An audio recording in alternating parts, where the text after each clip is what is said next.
Seja muito bem-vindo, seja muito bem-vinda, Correndo com seu coach, junto com Nestor e eu, Felipe Fagundes.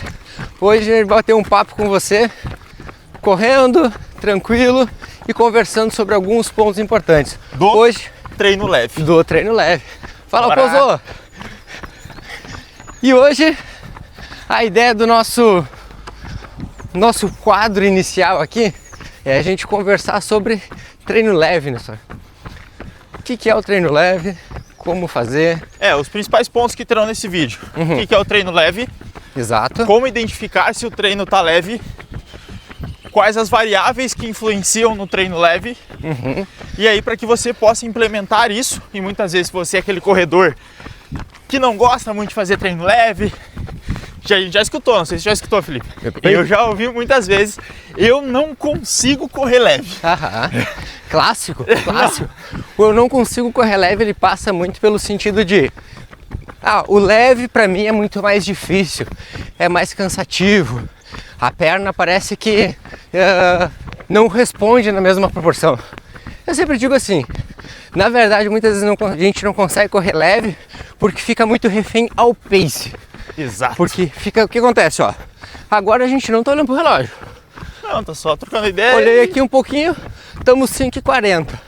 Claro, nossa rodagem leve ela iria ficar hoje entre os 5 e pouco, mas pra gente não judiar muito o editor também, né? Brincadeira à parte, a ideia é que seja leve mesmo. Percepção de esforço leve, porque a gente tá falando também, né? Mas essa é a ideia, por exemplo, mesmo a gente ficando entre 5 e pouco, digamos que é 5h30, qual é o teu pace de prova? Ontem tu correu uma prova, não correu? 3h22. Pois é, correu a 3h22 e a gente tá falando que tá rodando a 5h30, ou seja, 2 minutos mais lento, mais que 2 minutos mais lento que o ritmo de prova. E a gente vê um erro muito comum acontecer. É a pessoa rodar no ritmo da prova. A galera corre a 5 e faz o leve a 5h20, a 5h30, 5h40. Então aquilo ali não está sendo leve. E aí quando o treino leve não é leve, a gente gera um estresse maior no corpo, gera um cansaço residual. Com certeza. E aí quando precisa correr forte, a pessoa não consegue correr. Que aí é o problema eu não consigo correr leve. É impossível tu não conseguir correr leve. Tu pode não querer correr leve, tu pode não gostar de correr leve, mas tu não conseguir é sacanagem, porque se tu consegue correr rápido, tu consegue correr leve, é só diminuir a velocidade. E a gente sabe que é mais monótono, com certeza. É mais chato, ele é um treino um pouquinho mais chato, mas é aquele treino necessário. Eu converso muito com os alunos, principalmente para quem busca melhorar seu resultado, evoluir na corrida. Nem tudo que a gente vai fazer às vezes, na corrida, a gente está super disposto a fazer. Ou está super contente de fazer aquilo, mas é necessário, é importante. E vamos lá, não é nada difícil. Cara, é agradável. Tu vai correr tranquilo, confortável. Muitas vezes é aquele treino que tu vai conseguir fazer com um amigo, conversando mesmo. Exatamente, como a gente está fazendo. Será que quando a gente for fazer esse quadro aqui sobre treino ritmado, a gente vai conseguir gravar ritmado? Cara, provavelmente não. A gente vai falar sobre o tema, mas vai correr leve ainda. Brincadeiras à parte, a gente encaixou essa gravação aqui no dia do nosso treino realmente leve, segunda-feira, onde eu e o Nestor a gente tem treinos mais tranquilos sempre. Falou, vamos testar, vamos conversar com a galera, falar sobre temas que a gente gosta, que a gente tá afim, e fazendo o que a gente mais gosta, que é correr, né? Correr. Nestor, aí? Próximo, dando continuidade nesse tópico, quando a gente vai pensando pro treino leve, a gente falou um pouquinho ali sobre percepção de esforço. Pra ti, como que tu lida com a percepção de esforço e como tu recomenda para os alunos? Pra mim, a percepção de esforço, eu acho que ela é a métrica fundamental. Mais que pace e frequência cardíaca, a percepção é essa característica mais subjetiva. E quando a gente fala de treinamento, de resultado, a percepção importa muito. Porque eu sempre gosto de dizer, quando tá numa prova, não importa o pace que tu tá correndo. Se aquele ritmo tá difícil, vai ser difícil a prova. Tu vai ter que acelerar. E se aquele ritmo que tá correndo tá fácil, tu vai conseguir acelerar mais porque a tua percepção tá diferente. Então o ponto principal é manter sempre a percepção de esforço baixa. Bom dia. E eu sempre recomendo para os alunos, tem um ritmo determinado. Bom dia. Bem, dia. e aí? Só que se para aquele dia e para aquelas condições estiver, bateu o primeiro quilômetro agora, 5:47. Se para aquele dia aquele pace está um pouco mais pesado, por conta de calor, tu está mais cansado, reduz. O importante é manter a percepção de esforço, mesmo que esteja um pouquinho fora daquilo que estava planejado. Com certeza. E é fundamental, né, quando a gente pensa em percepção, quando a gente orienta o aluno, eu costumo dizer sempre sobre escala de esforço. É difícil no início, muito difícil. Por exemplo, agora, se a gente for falar 0 a 10 como que tá confortável. Confortável. Pensando numa escala de esforço, 2. Tranquilo.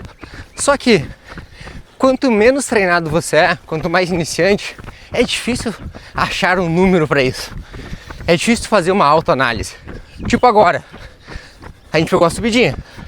Deu pra ver que ficou um pouquinho mais respiração, ofegante, né? nossa respiração, ela tá mais ofegante, tá mais difícil. Fala, Vinícius, bem? Então ela tá um pouquinho mais difícil. Só que tá confortável de correr assim. Sim. Só que quando o aluno que está começando, ele, ou a pessoa mais iniciante, ela vai ter sempre uma dificuldade no aspecto de, que nota é essa? E aí entra um outro fator na percepção de esforço, que é o clima.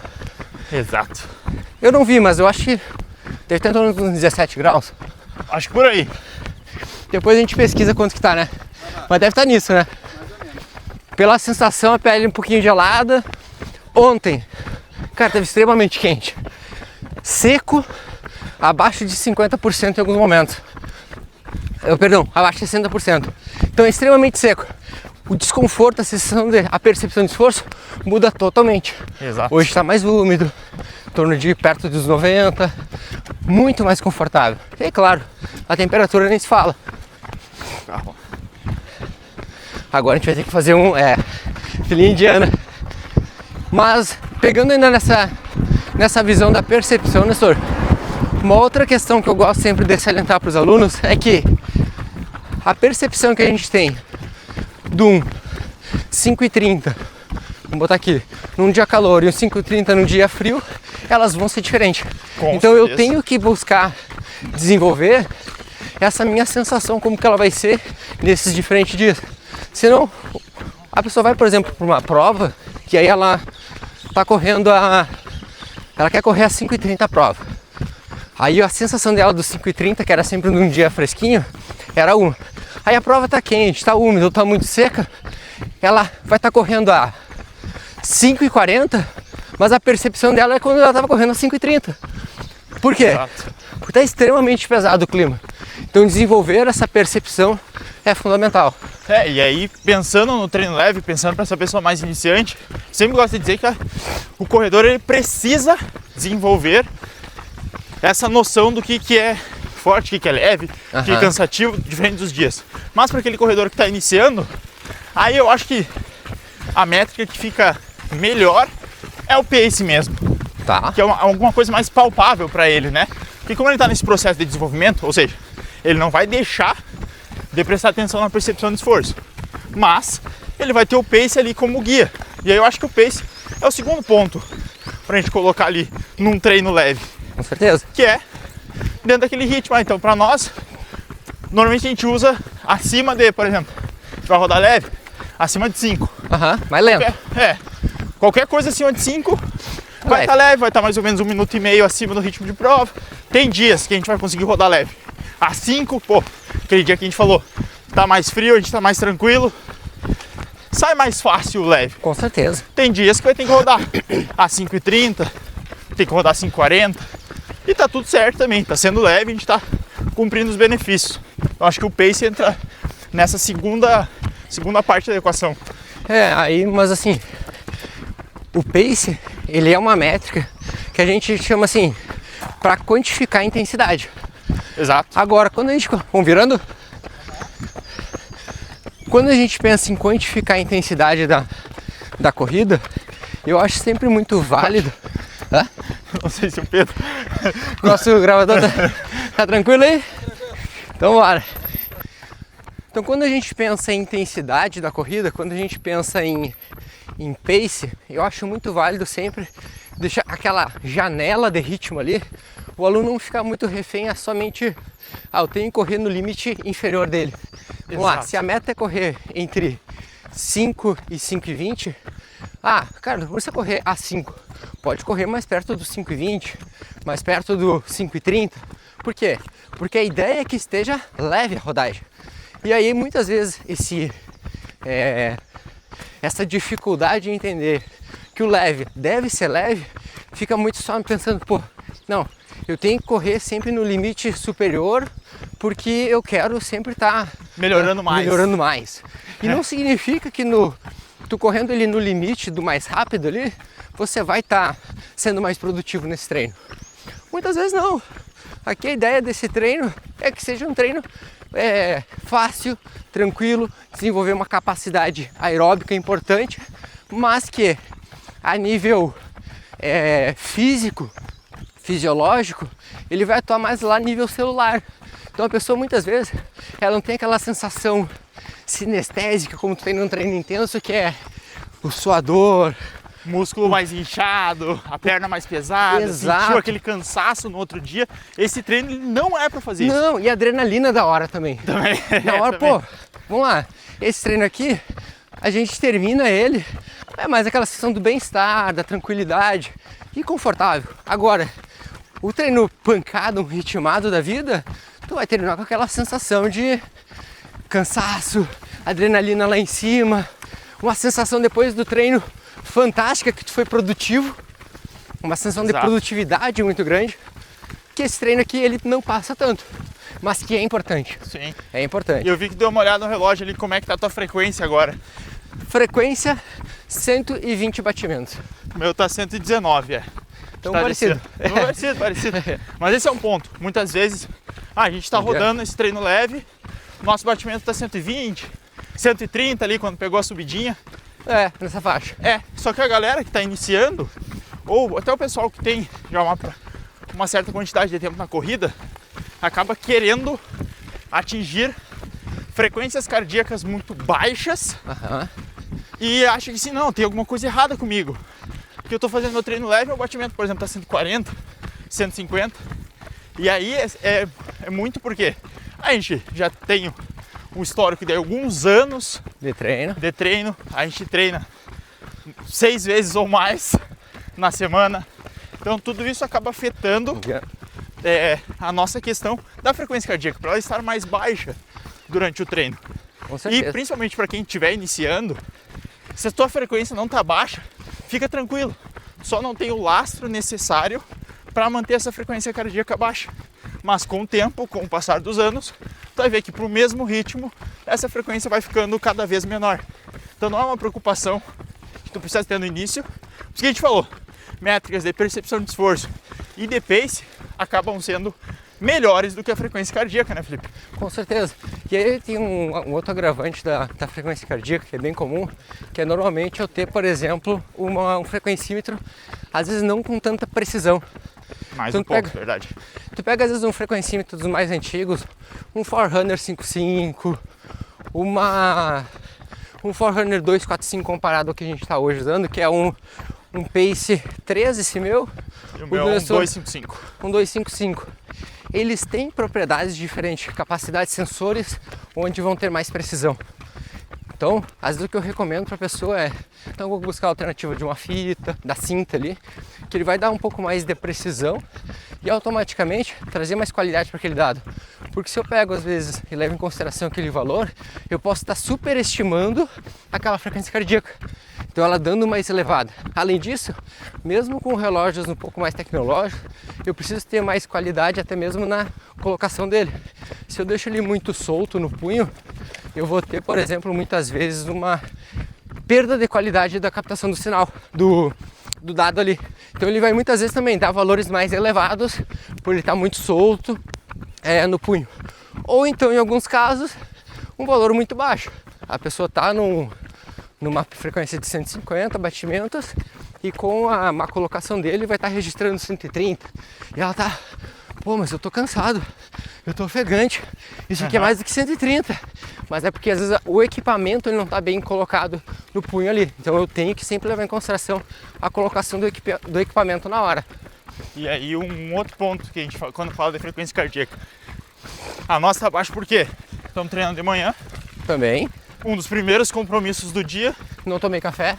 Também não tomei café. Clima tá fresquinho. Tudo isso faz com que minha frequência fique mais alta. Tenho certeza que se a gente marcar essa gravação para fazer a tardinha, a frequência correndo neste mesmo ritmo, no mesmo local, ia dar mais alta. Por quê? Já tem todo o estresse acumulado do dia, pô, resolvendo problema, respondendo uma coisa aqui, respondendo outra coisa ali. Já ia ter tomado uns 2 expressos. Se tivesse ido pro escritório. Saindo do escritório na sexta-feira fazer essa gravação, o batimento ia estar em 150 facilmente. Facilmente. Porque já tomou um cafezinho, a O própria almoço seria sido meio pesado. Exato. Então, tudo isso também afeta a frequência cardíaca. E aí, se tu leva só ela como métrica pro teu treino, tu acaba perdendo aquela qualidade. Aí tu vai querer manter um esforço mais alto, não, mas o treinador passou para ser a 5, entre 5 e 5 e 30. Aí tu correndo a 5, tua frequência 150. Bom dia. Tu com a percepção de esforço alta, esse treino não tá sendo leve. Embora, como eu falei anteriormente, tu esteja dentro do ritmo programado. E aqui, né, senhor? Agora a gente está rodando, aqui está dando 5h28 a nossa passagem e estamos tranquilo. Quando a gente pensa no treino leve, ele por um longo período, a nossa gravação aqui ela vai durar 20 minutos. Mas um treino leve para um indivíduo mais intermediário avançado, ele vai ser um treino um pouco mais extenso, na casa de 40 minutos, 50, 1 hora e pouco. Por quê? Porque os benefícios que o indivíduo vai colher desse tipo de treino exige mais um longo período de exposição. Claro que para um indivíduo mais iniciante, às vezes um treino de 20 minutos, 30 minutos é suficiente. Sim. Para aquela pessoa é suficiente. É aquilo, né? Quando a gente vai falando em aumentar o tempo, conforme a gente mais treinado a gente for, menos treinável a gente é. Ou seja, precisa de cargas cada vez mais altas de treinamento. Exato. E para a gente promover às vezes um benefício, como eu falei anteriormente, lá a nível celular, lá na sua mitocôndria, é necessário que ele tenha um período mais longo de exposição. Então por isso que muitas vezes quando a gente pega principalmente os atletas profissionais, eles vão ter volumes de treinos leves muito grandes durante a semana. Por quê? Porque o benefício mitocondrial, lá celular, ele vai acontecer a esse longo período de exposição. Fazer, como a grande maioria dos corredores amadores, um treino leve só na semana, às vezes não consegue colher todos os benefícios dessa adaptação. Diferente do atleta profissional, que ele vai ter um volume de treino muito alto, então ele tem que ter contato grandes horas às vezes nesses ritmos mais leves, né? E um ponto que eu também gosto de dizer pro pessoal é que a gente tende muito a associar o treinamento de corrida com melhoras cardiovasculares. Então, pô, se eu não estiver correndo rápido, sentindo aquela sensação que eu tô com falta de ar, o treino não tá sendo benéfico. Só que a gente esquece, por exemplo, que o treino leve, como o Felipe falou, da parte mitocondrial, é um ponto muito importante, mas ele também tem uma questão importante na parte muscular e tendínea. Porque quando a gente está correndo aqui, nós estamos naturalmente com mais tempo em contato com o solo, nós estamos trabalhando os nossos tendões para que ele comece pouco a pouco a ficar mais resistente. De repente, se eu venho para a pancada e meu tendão não está preparado, pode ser que surjam algumas dores. Então o treino leve ele também é importante para capacitar o nosso corpo a aguentar fisicamente treinos mais intensos, porque o músculo vai estar ficando mais forte, está sendo exposto a horas maiores. Cara, você pega um treino intervalado, um 10 de 400. Pessoa, beleza, aqueceu, fez os educativos, 10 de 400, intervalo passivo. Cara, muitas vezes é treinar 20, 25 minutos o bloco de treino. E aí depois foi isso o treino dela. Não que não tenha sido um treino importante, mas é pouco tempo. É pouco. Por isso que a gente faz esse treino leve, porque, pô, meu músculo vai ficar ininterruptamente 30, 40, 50 minutos, 1 hora sendo exposto, meus tendões Então isso faz com que eu melhore minha capacidade de maneira geral. E aí, melhorando essa capacidade, ele vai fazer com que futuros treinos mais intensos ele consiga suportar. Exato. Então é um processo. Por isso que é importante o aluno entender o corredor como um todo. Quer ir pra lá? Eu acho que a gente pega. Podemos seguir aqui? Beleza. Então é importante o corredor entender que quando nós como treinadores, a gente não enxerga o aluno, o corredor, quando ele chega apenas numa sessão de treino, apenas numa semana, apenas um mês. Não, é o que a gente consegue condicionar ele ao longo de um tempo. Independente se ele vai treinar contigo 3 meses, 6 meses. Não, se a meta dele no longo prazo é correr uma maratona, eu desde agora vou preparar o corpo dele para que lá na frente a gente consiga correr uma maratona. Perfeito. E aí é necessário. Por isso que os treinos leves, eles entram muito para esse tipo de treinamento, né? Professor, agora pra gente finalizar o nosso vídeo, a gente esqueceu de dizer uma coisa. Quem não é inscrito no canal, o que acontece? Pô, cara, quem não é inscrito no canal, não baixa o pace. Não baixa. E aí não adianta fazer treino leve, não adianta fazer treino de força, não adianta fazer treino intervalado. Se não tiver inscrito no canal, teu pace não vai baixar. Não sou eu que crio as regras. Eu só comunico, então não adianta ficar bravo comigo. É só se inscrever no canal e deixar o like, que é certeza que teu pace vai melhorar.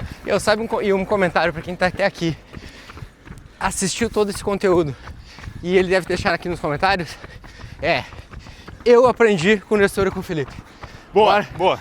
Comenta aí embaixo, comenta aí, deixa nos comentários.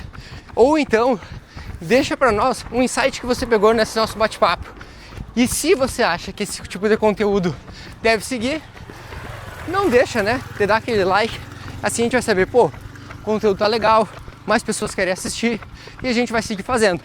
E se quiser também deixar sugestões de vídeo pro Treinando com o seu coach, pode deixar aí também nos comentários que a gente vem e traz. Então a gente vai fechando por aqui. O nosso treino segue. Nosso treino ainda segue. Mas agora a gente segue o nosso treino e você segue daí comentando e aprendendo com a gente. Valeu! Valeu!